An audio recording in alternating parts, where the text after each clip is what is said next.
siempre, soy Carlos Brown. Estamos todos los días viernes a las 22 horas por Canal Rural en el programa El Estado que Viene. Y allí, ustedes lo saben porque hace muchos años que estamos presentes, tratamos de hacer un análisis de las distintas situaciones con personas que son verdaderos protagonistas de diferentes temas y que a nuestras televidentes seguramente le interesan porque así van aprendiendo y conociendo cosas que por allí no lo saben suficientemente. Y hoy vamos a tener a un comunicador, a un hombre de marketing y un hombre que analiza estrategias de negocios.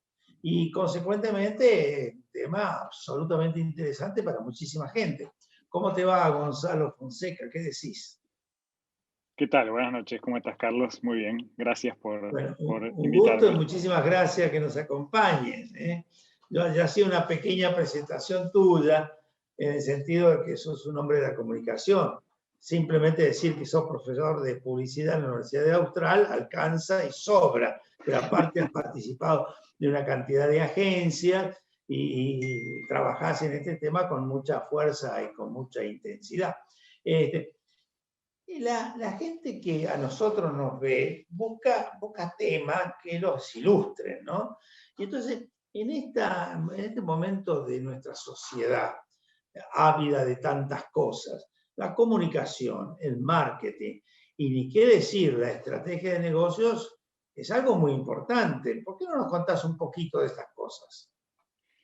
Exactamente, como bien recalcás, hoy en día y más en contextos turbulentos, ¿no? De incertidumbre como los que nos toca vivir, tener una estrategia clara, en función de esa estrategia tener un plan de cómo accionar y cómo activar las distintas palancas para que los negocios no queden frenados o no queden empastados en las situaciones que nos han tocado vivir en el último año y medio, ¿no? Sobre todo, más allá de la coyuntura argentina, que nos tiene acostumbrados, ¿no? Estos sube y bajas de la economía, lo que ha sucedido con este cisne negro de la pandemia, ha sido realmente un impacto fuerte para todas las organizaciones, tanto chicas como grandes, públicas o privadas, tuvieron que salir, primero que nada, a entender cómo pararse, cómo reaccionan lo que nosotros llamamos los usuarios o los consumidores, ¿no? Que no siempre son consumidores, puede ser un ciudadano mismo. Cómo reaccionó frente a la situación, al temor inicial que había, digamos, vimos todo un ciclo, ¿no? Que empezó con un temor frente a este nuevo virus que aparecía, y de ahí, bueno, obviamente eso impactó en nuestros hábitos de vida, y los hábitos de vida impactan necesariamente en el consumo que tienen para las distintas compañías, ¿no? Desde una panadería de barrio, en nuestro hasta una compañía multinacional que vende artículos de limpieza o alimentos o lo que fuere, tuvieron que ajustar su acercamiento al mercado por un lado y lo que es lo que nosotros definimos como propuesta de valor, ¿no? Entender qué es lo que le estoy dando a las personas y por lo cual las personas están dispuestas a pagar, ¿no? Y todo eso se relativizó en función bueno, de las nuevas características de modo de vida que tenemos. Lo que al principio creímos que iba a durar un par de semanas, unos meses, que finalmente terminó durando hasta ahora 1 año y medio y quién sabe cuánto más para adelante, ¿no? Dura, por un lado, los efectos de estos ciclos de cuarentena en las que nos recluyen, y por otro lado, bueno, los cambios en la forma de vivir. Ya la gente reconsidera todo. Gonzalo, vos sabés que yo soy director de un banco, el Banco Vice, del Banco de Inversión y Comercio Exterior. Consecuentemente, estamos en plena City porteña. Y allí es increíble ver lo que ha pasado. Todo esto que vos estabas mencionando, ¿no? ¿Cómo hacen, por ejemplo, desde aquellos que son propietarios y que tenían grandes inversiones en negocios significativos, en oficinas, y que hoy están vacías, y que con una proyección de futuro que no se sabe, porque por allí muchos dicen, bueno, ¿y para qué tengo esta oficina de aquí en adelante si ahora me manejo con el Zoom, como lo estamos haciendo nosotros? Exactamente. Los locales que vendían desde sándwiches hasta grandes restaurantes. Este creo que es un ejemplo importante de eso que estás comentando, ¿no? Exactamente. Fíjate, lo que podría ser el negocio del real estate, ¿no? Por ejemplo, que son las propiedades, como vos Así decís. es. Antes tener un edificio en Catalinas o en Puerto Madero o en el microcentro mismo, era tener todo un activo ahí de muchísimo valor, ¿no? Y hoy en día más de una compañía está tratando de ver cómo se deshace de esos activos, porque en términos de oficina ha perdido su valor. No sé la proporción, porque no es un negocio en el que estoy inmerso, pero seguramente en una proporción importante, ¿no? O sea, ese valor que antes tenían de 100, hoy como oficina no tiene un valor.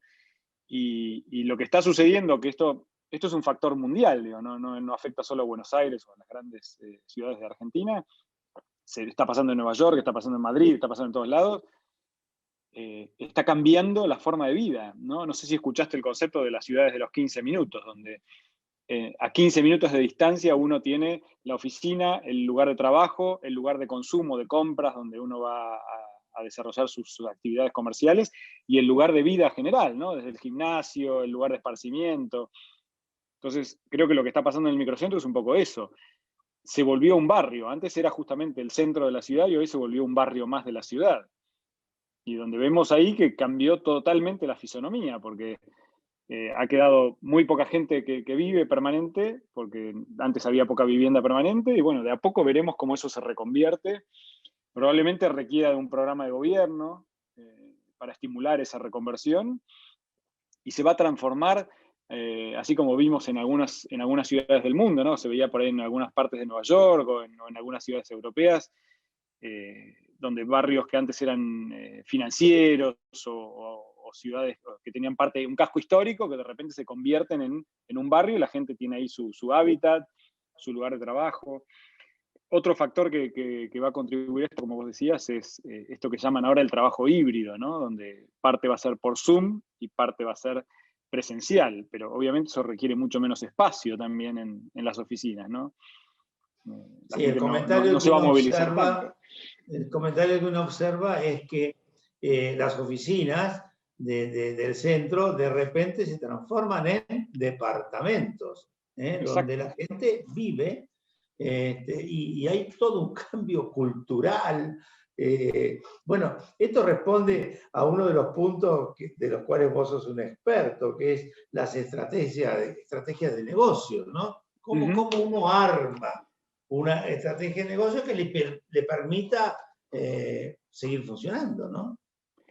Exactamente. Vos sabés que ahí normalmente lo que uno primero hace es como un sondeo de dónde está parado, ¿no? ¿Cuál es el territorio? Para tratar de construir un mapa de la situación, ¿no? Para entender cómo es el escenario en el que uno tiene que jugar o desplegar esa estrategia. Y eso tiene que ver con tomar la sensibilidad tanto de los actores, de los usuarios, por así decirlo, los habitantes que hoy quedan siguiendo con el ejemplo, ¿no? Del microcentro, cómo son esos habitantes, qué características tienen, entender qué demandas y qué necesidades tienen. Y después, bueno, también empezar a ver los otros actores. Bueno, ¿quiénes son los actores principales? Bueno, los propietarios de estos edificios, qué expectativas tienen. Ellos están dispuestos a invertir para esa reconversión, porque una oficina es una cosa donde tiene paneles móviles casi que separan una oficina de la otra, pero una vivienda requiere otras instalaciones, ¿no? O Así están es. dispuestos a buscar un socio, ¿no? Que los ayude a esa reconversión. Y en función de eso uno empieza a trazar, bueno, distintos escenarios posibles para acercarse a un plan que tenga la rentabilidad esperada, que cumpla con los objetivos deseados, ¿no? Que es el norte que tenemos. Gonzalo, vamos a ir a nuestro primer corte, y seguimos con el segundo bloque. Adelante, señor director.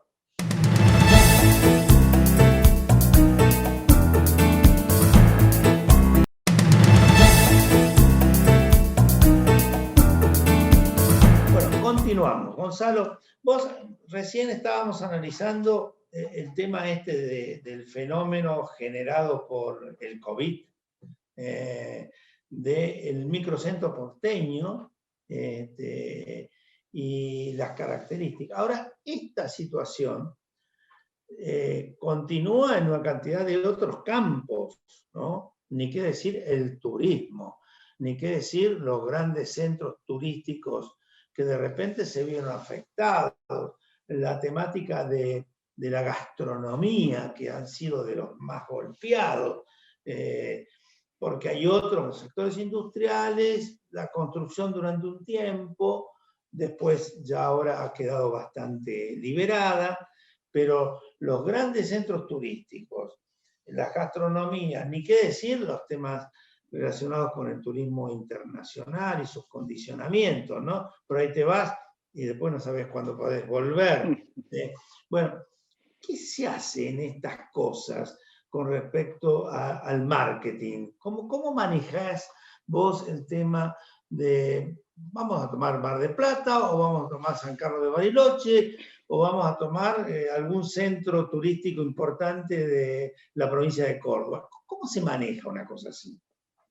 Mirá, justamente es lo que, digamos, la lógica con la que seguimos el abordaje es similar a lo que te mencionaba antes para esto que puede ser el microcentro porteño, ¿no? Uno primero que nada tiene que entender cuál es el estado de situación, qué es lo que le está pasando a los que dejaron de ir, suponte, a Mar del Plata o a Carlos Paz o al centro turístico que fuere, ¿no? O sea, no van porque tienen miedo a contagio, no van porque se dificulta el transporte, antes era más sencillo porque había ómnibus, había trenes, había aviones, no van por los costos que se incrementaron, digo, todos los costos en lo que tiene que ver con la movilidad, con el turismo se han incrementado porque han tenido mayores costos la hotelería, inclusive hasta un departamento, uno tiene que hacer casi una desinfección si uno va a alquilar un departamento antes de volver a alquilárselo a otro inquilino, ¿no? Entonces, primero entender eso, entender la situación. Después, ¿cuál es la búsqueda de esa persona, digamos, del turista? ¿Qué es lo que va a ir a buscar?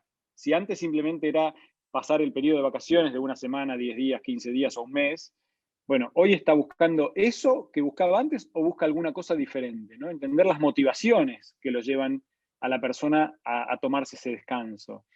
Es simplemente salir de la rutina, es cortar justamente con la tecnología, por ejemplo, que se ha vuelto digamos, si venía teniendo cada vez más incidencia en nuestra vida, fíjate ahora cómo estar frente a una pantalla, estamos prácticamente todo el día laboral enfrentados contra un monitor de una computadora, ¿no?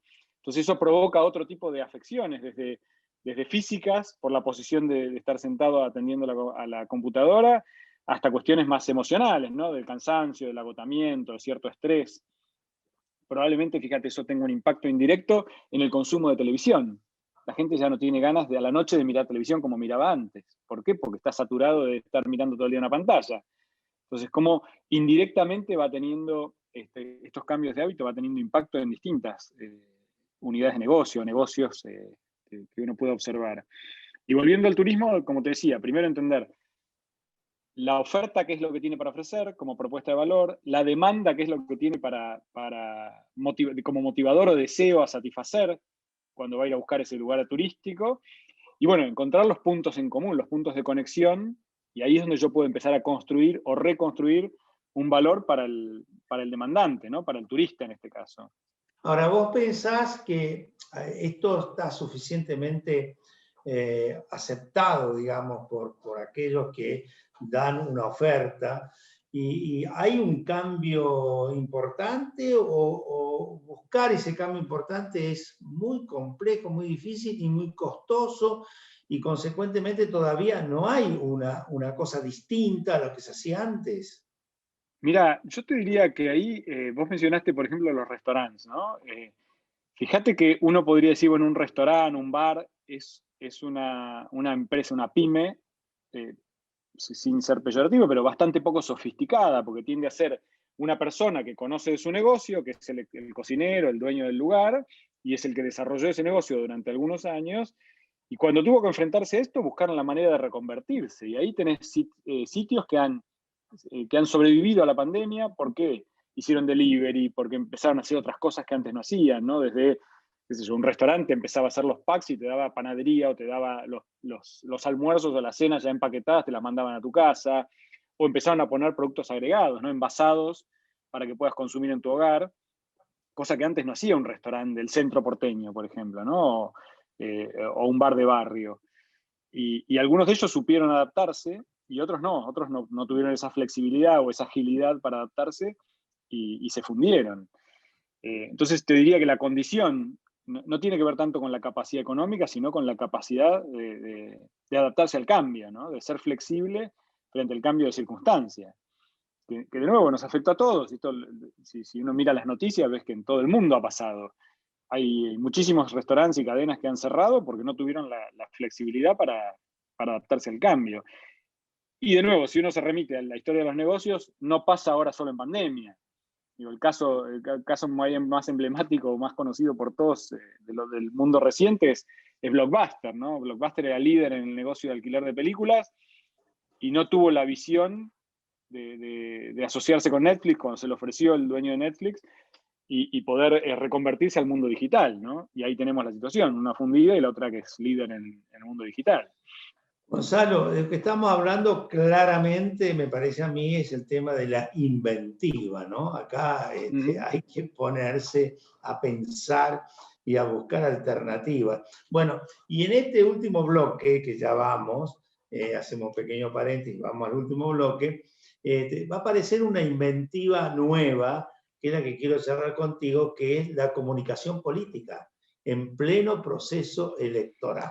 Así que adelante, señor director, y continuamos.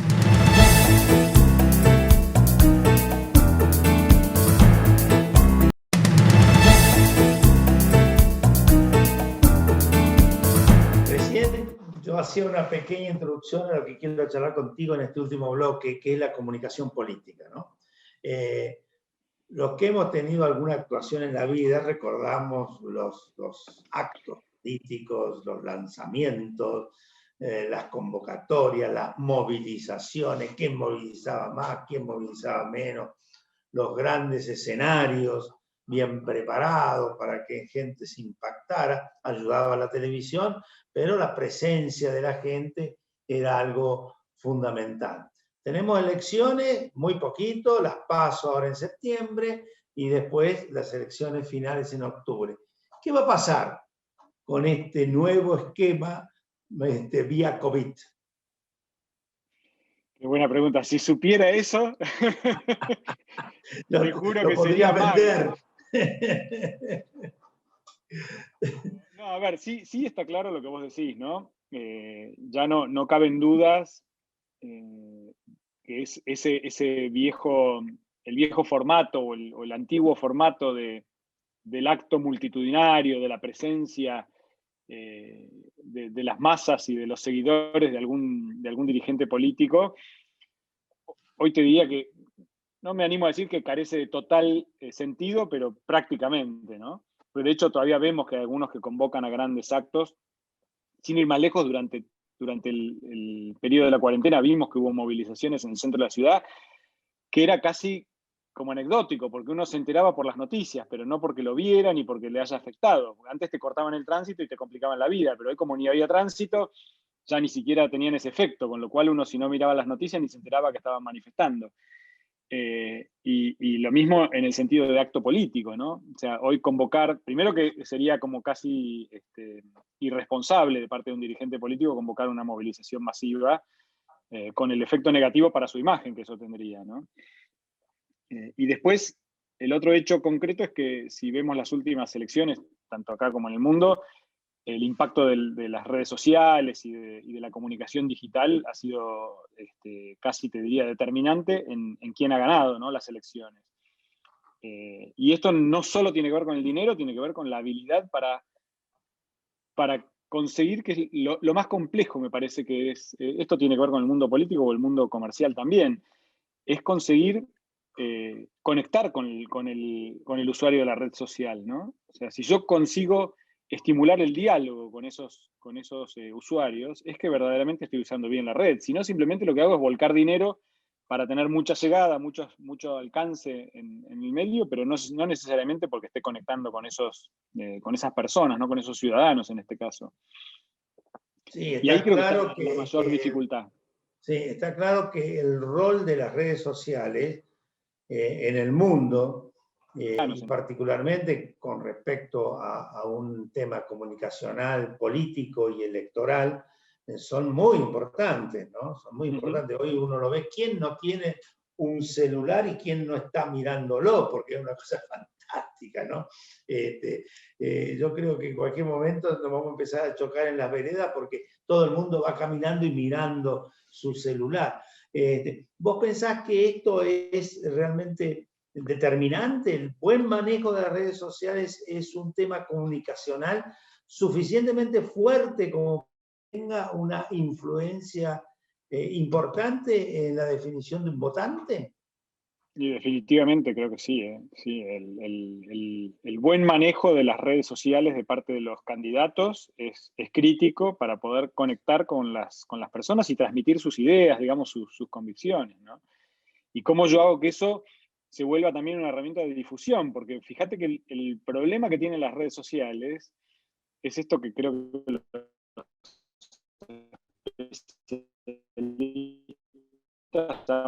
confirmación, ¿no? Es, naturalmente yo tengo afinidad y voy a evadir aquellos temas que o me incomodan, o no estoy de acuerdo, o no me gustan.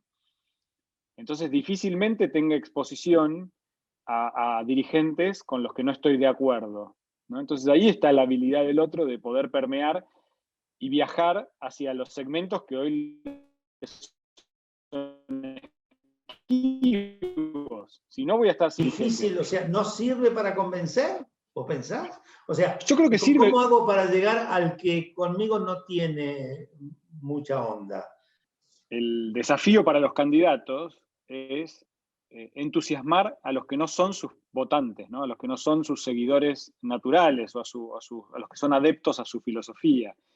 Entonces ahí va a tener que encontrar la forma, de nuevo, entender qué es lo que espera el votante de la oposición, cuál es su mirada de las políticas Ahora, perdóname Gonzalo, cómo se llega? Porque si no sirve para convencer desde el punto de vista de las redes sociales, estamos hablando, nada más que aquellos que son, digamos, tus amigos, por decir una expresión. ¿Cómo llegás a que te escuchen o te vean aquellos que vos te interesa modificar su posición? No es que no llegás, sí llegás. Lo que necesitas, de nuevo, vos dijiste, ¿no? Uno está todo el día mirando la pantalla. Entonces vos fijate la velocidad, supongamos Instagram, ¿no? Que es una de las plataformas más difundidas. Sí. Fíjate la velocidad de lo que sería el zapping en televisión, ¿no? ¿Cuánto tardas con subir con el dedo en la pantalla? Son milésimas de segundo. Entonces, si lo que dice esa persona que está ahí, ese candidato, no me resulta relevante, no me interpela de alguna manera en un sentido positivo, y lo voy a pasar de largo como si estoy mirando cosas que no me interesan. O Entonces, sea, yo el necesito... discurso y el mensaje tiene que ser Tienen muy que ser analizado, muy estudiado y muy una impactante. bala... ¿Eh? Exactamente, son una bala de plata, ¿ves? El tipo tiene microsegundos para entusiasmarme a mí, que yo estoy pensando en votar a y si ese tipo es de B, ¿no? Entonces, si no me convoca, si no me entusiasma, si no me provoca de alguna manera interés, lo voy a seguir de largo, porque, no, yo a B no me lo banco, entonces sigo de largo, ¿no? Bueno, fíjate qué fenómeno, porque eso por ahí en posiciones muy contrapuestas de diferentes partidos políticos, por ahí estas cosas no producen grandes cambios. Pero cuando hay interna dentro de los partidos, ¿no? Como el caso que se está dando en varios, Sí. para las PASO, valga la redundancia, puede haber, digamos, cambios sustanciales, porque si estás dentro de un mismo concepto partidario y tenés dos variantes, estás escuchando y estás mirando más que si son muy contradictorios, vos no te tomás ni siquiera el trabajo, ¿no? Sí, y a eso te agregaría una cosa, que fíjate la Argentina que está tan radicalizada en las posiciones, ¿no? Si mirás un poco trincantes dentro de los mismos partidos, hay como posiciones muy contrapuestas, ¿no? Valga la expresión, porque es como que casi que parecen de partidos opositores, ¿no? La batalla o la disputa que tienen entre algunos jugadores del mismo partido. Gonzalo, acá me dice mi querido director que se nos acabó el partido, digo bien. Se nos acabó el tiempo. Che, yo te agradezco, la verdad que es muy interesante, sobre todo esta última parte. Vamos a tener que repetir contigo, porque el análisis de estas cosas nuevas, esto es todo nuevo, fruto de una pandemia, ¿no? Y de la necesidad de la inventiva que hablábamos recién. Así que muy interesante. Muchísimas gracias, Gonzalo, muy amable. Gracias a vos, Carlos. Y a todos ustedes, nuestros televidentes, los esperamos el viernes que viene.